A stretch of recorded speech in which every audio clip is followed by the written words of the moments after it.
My parents come first, so make your mother go home.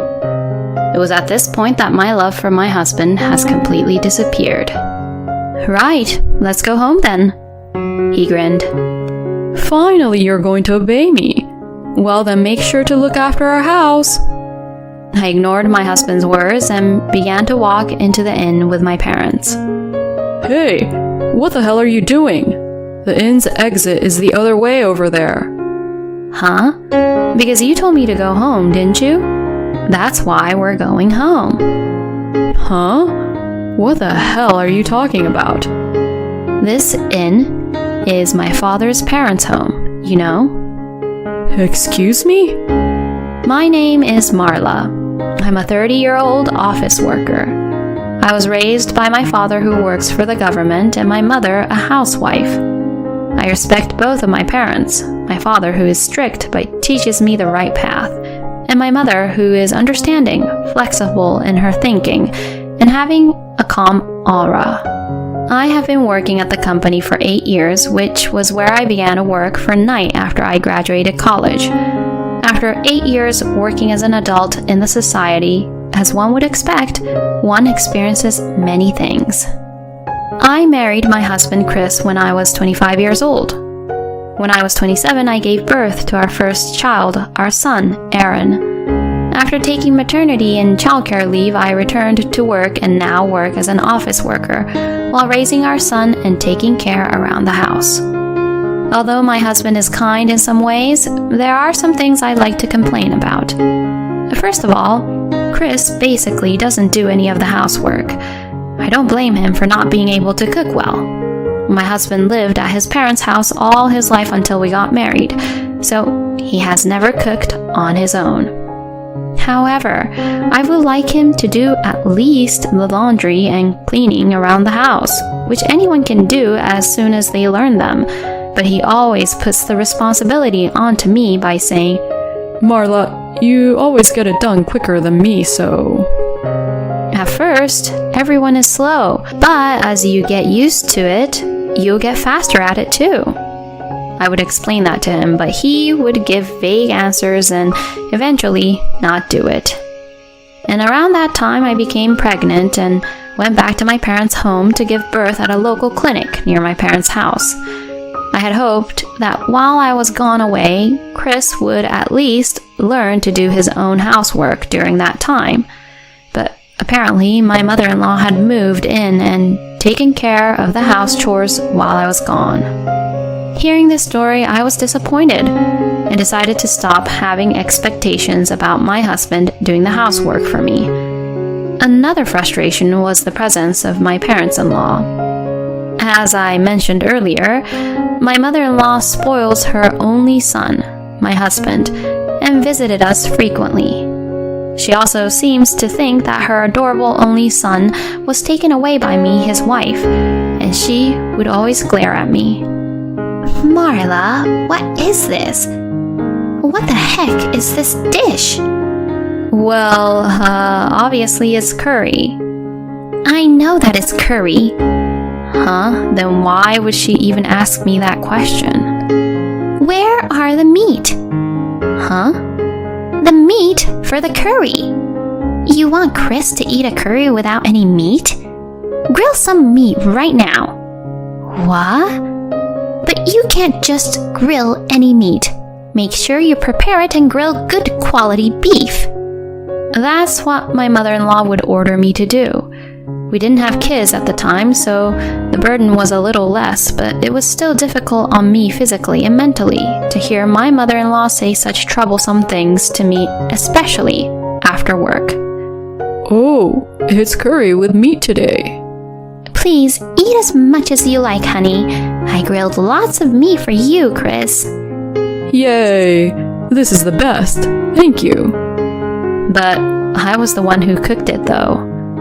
My mother-in-law was smiling and serving the food to my husband as if she took credit when I was the one who put all the time and effort into making it. When my husband once said, "I'm glad I get to eat a lot of my mom's cooking even if we get married," I indeed snapped at him when it became just the two of us.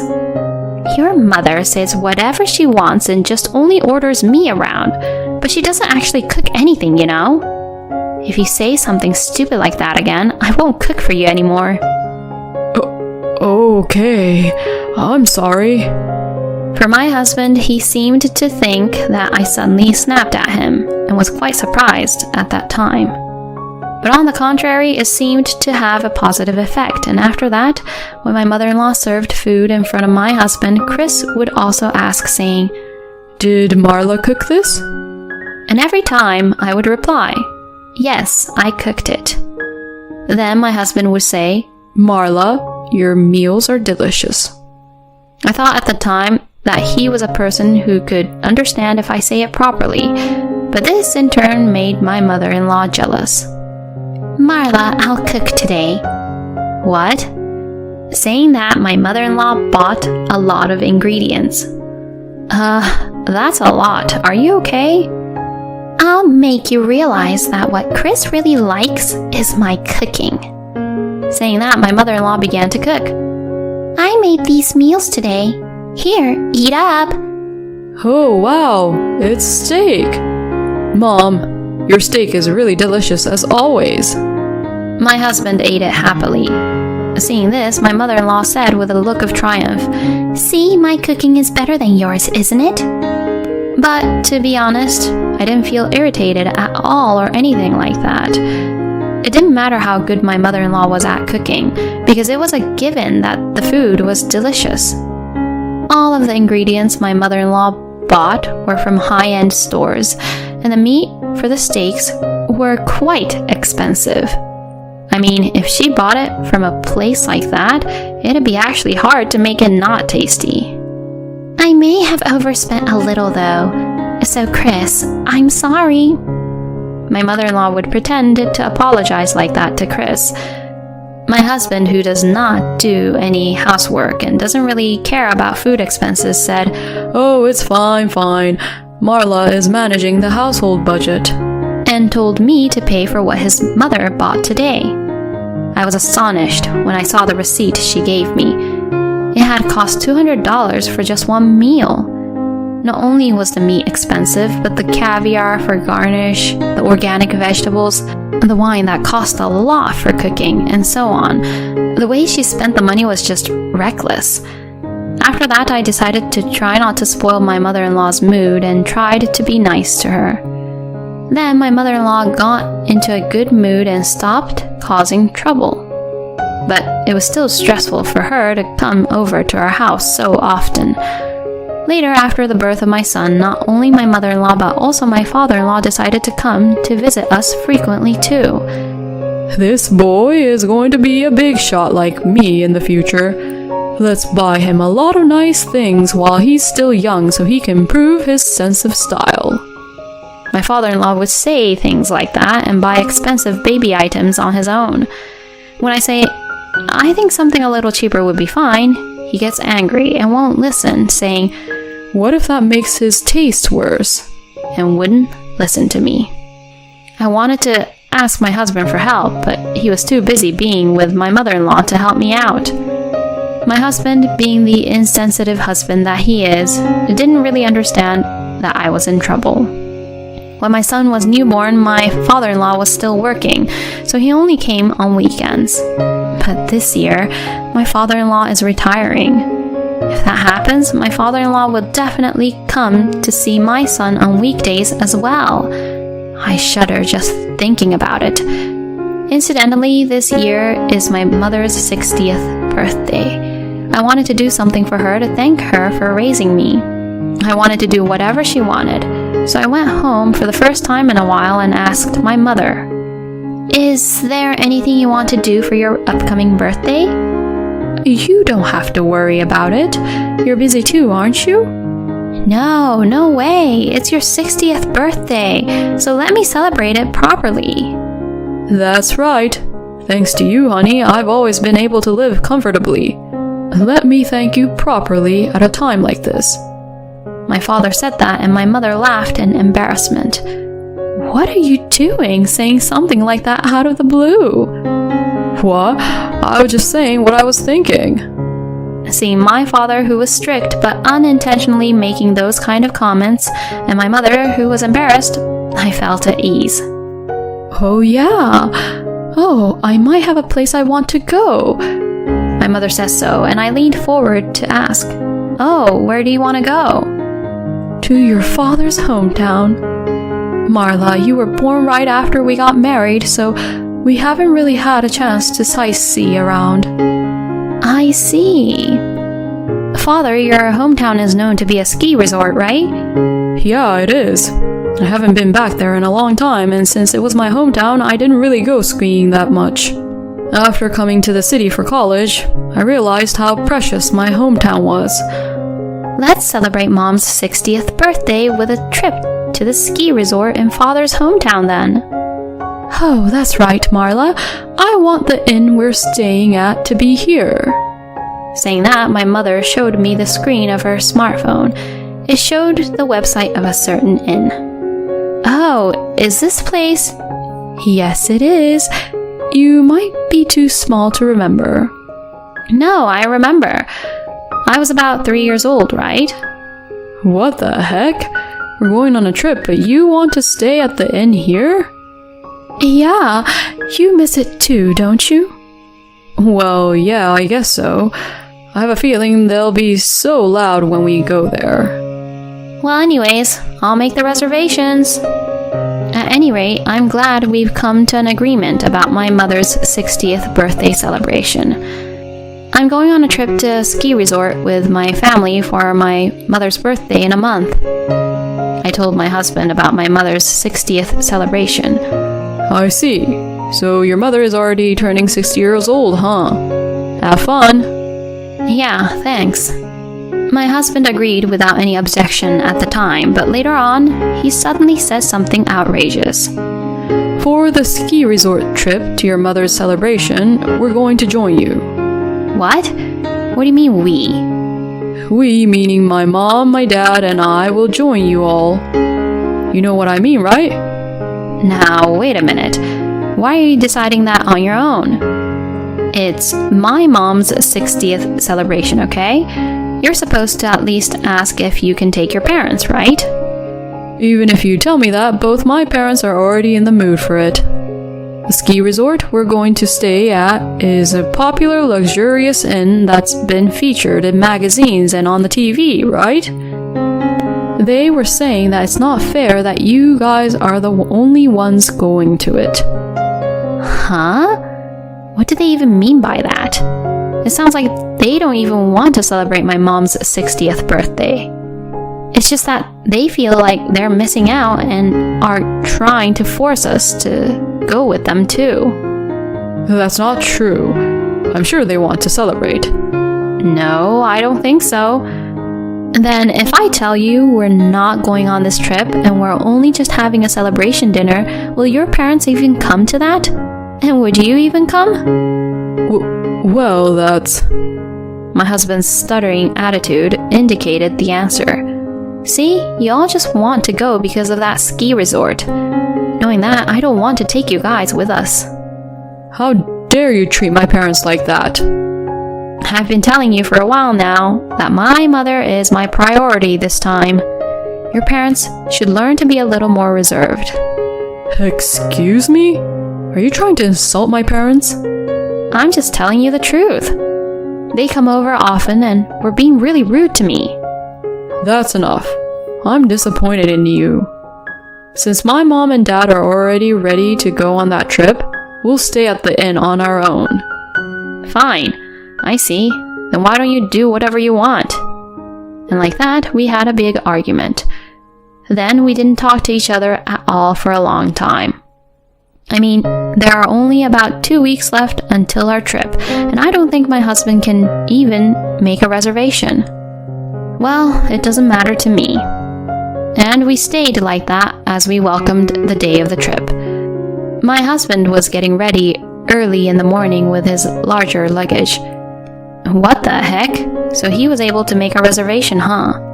I was a little disappointed, but decided that I would never go with him. I got ready to leave as well. We left the house at about the same time and we both got into our own cars. It took us a little longer to leave because I had to put my son in the car than he did. We then stopped at my parents' house to pick up my parents, and then it was off to my father's hometown. We decided to leave our luggage at the inn first, so we went straight to the inn. It seemed that my husband and his parents were thinking the same thing, and we saw them at the reception desk first. Seriously? Can't believe we'd meet them here so easily like that. When we arrived at the reception, my husband said something outrageous. I'm Marla Linden, and we have a reservation for 3 people. What? I couldn't believe my ears. Wait a minute, what are you doing? Huh? Who are you? You just tried to spend the night at the inn trying to use my reservation name. Don't say such a thing. I made the reservation under my mother's name. My husband acted as if he was a stranger to me and said such an outrageous thing. In short, he tried to take away the reservation I had made by making my mother-in-law into someone named Marla Linden. As expected, even my parents were appalled by seeing how my husband acted. I was ashamed that such a man was my husband, no matter how much we were in a fight. The receptionist, a young woman, was bewildered by the trouble unfolding before her. Since we were getting nowhere, I decided to show her my ID. I am the real Marla Linden. The staff member said, "Yes, ma'am. Thank you for presenting your ID card." And they recognized me as their proper guest. Then my husband and in-laws started to make a fuss. Hey, do you want to exclude us that badly? What a terrible wife you are.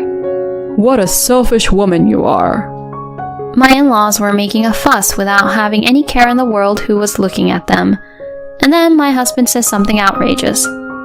My parents come first, so make your mother go home already. He had tried to stay at the inn by pretending to have his mother be me, and now he was forcing me to give him the right to stay at the inn.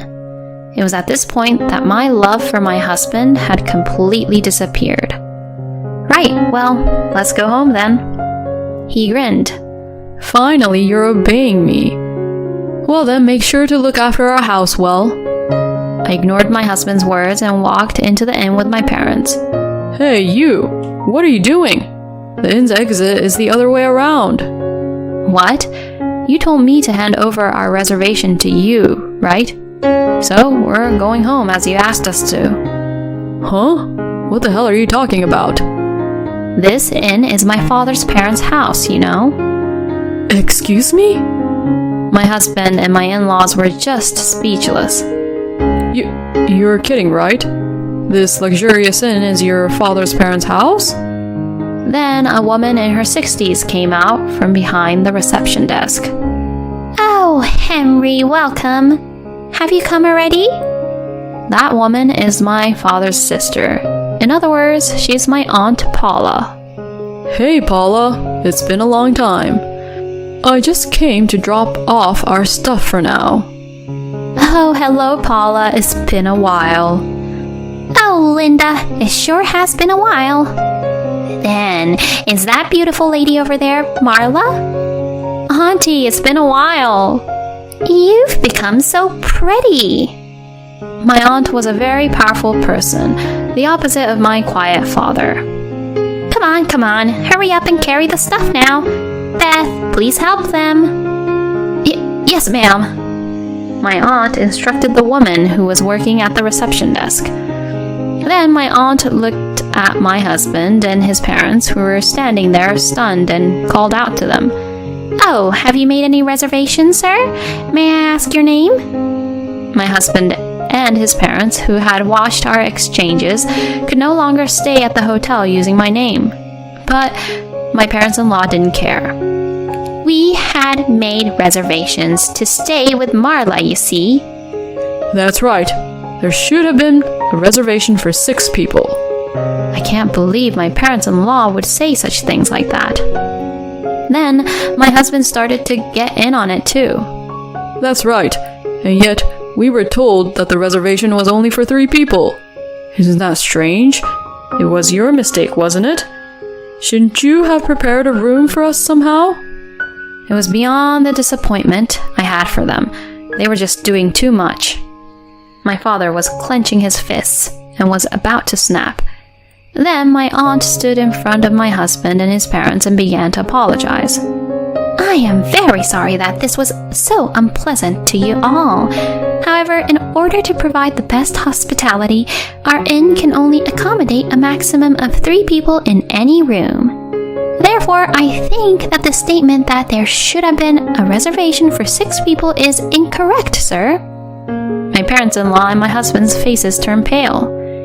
If you are still not convinced by this, I have the recorded data of the voice call when Marla Linden made the reservation. So, if you don't mind, I can check that too if you like. When my aunt said this with a dignified expression, my parents-in-law and my husband flinched and said, We might be mistaken, and left right away. Oh, Auntie, you're cool. I don't know what that was, but I felt like I shouldn't have invited them in. Well, we can't let them stay at our place because it's fully booked to begin with anyways. I see. My father, being a fighter, must have come from how he was brought up in this hometown. My father and aunt are so similar in that respect. After that, we went to my father's parents' house, which is adjacent to the inn, and greeted my grandparents. My father was embarrassed by the many things my grandparents had said to him. We then enjoyed sightseeing in the ski resort, enjoyed delicious food at the luxurious inn owned by my father's family, and stayed in a comfortable room. We also gave my mother her birthday gift and celebrated with my father's family. My mother looked very happy, so I am glad that we were able to carry out the plan. By the way, when I got home, I confronted my husband with the divorce papers. My husband was surprised and angry, but I had my parents there too, so he could not speak strongly to me. My father was very angry about what had happened at that inn and put tremendous pressure on my husband. My husband was completely scared by that and finally signed the divorce papers. Thus, our divorce was finalized. I demanded that there be no division of property and that I have custody of my son. Of course, I also demanded that my husband pay child support. My husband looked unconvinced, but when my father glared at him, he said, That's fine, and accepted the terms. After that, I returned to my parents' home, and with the help of my parents, I am raising my son while working as a single mother. By the way, my ex-husband blamed my ex-parents-in-law, saying, It's you two's fault that I got divorced, and cut off ties from them. Then Chris's mother, who loves her son dearly, blamed her husband, saying, It's your fault that my son is gone, and blamed everything onto Chris's father. Then Chris's father, who felt offended, said, Well then, let's get a divorce. And now they're both divorced too. I didn't think it would end up like that, but it was hilarious, and I think they all got what they deserved. I, on the other hand, am very happy with my family. My mother's room is decorated with family photos taken together to celebrate her 60th birthday, and we talk about going on trips together again. Thank you for watching to the end. Please subscribe to our channel if you like. See you in the next video.